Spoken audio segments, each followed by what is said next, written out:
Hello అందరికి welcome to mini vlog. నేనైతే ఇవాళ టెంపుల్కి వెళ్తున్నాను. ఎందుకు అంటే శ్రావణ మాసం అయిపోవడానికి వచ్చింది కదా, ఇంకా 5 కొబ్బరికాయలు అయితే కొట్టాలి. ఎవ్రీ ఇయర్ శ్రావణ మాసం అయిపోయే టైంకి అయితే కొబ్బరికాయలు కొడతాను. ఇంకా వెళ్దామని ఎప్పుడో రెడీ అయి కూర్చున్నా కానీ మస్తు వరకు తగ్గలేదు. కొంచెం లైట్ గా తగ్గినట్టు అనిపిస్తామని బయలుదేరిపోయినాం.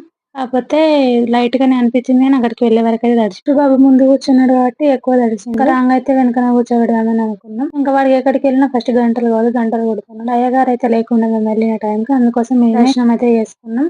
ఇంకా కొబ్బరికాయలు అయితే బయట కొడదామని ఇక్కడ అప్పటికి 11 అయింది టైం. అయితే వర్షం వల్ల మేము ఆగాల్సి వచ్చింది. అందుకోసం అయ్యగారు కూడా వెళ్ళిపోయిండు. ఇంకా నేనైతే కొబ్బరికాయలు కొట్టేసిన 5. అది పెద్ద టాస్క్ అయింది. చూడండి వర్షం ఎలా పడుతుందో, తడుచుకుంటూ ఇక కొబ్బరికాయలు అయితే కొట్టేసిన. ఇంకా కొబ్బరికాయలు కొట్టడం అయితే కాసేపు అలా గుళ్ళో కూర్చుందామని చెప్పేసి కూర్చున్నాం. మా హస్బెండ్ అయితే పాపం బాగా తడిచిండు. రెండు సార్లు వెళ్ళడం అయింది. మా వాడైతే ఆడుతున్నాడు. మళ్ళీ రిటర్న్ వెళ్దామంటే వర్షం అయితే తగ్గట్లేదు.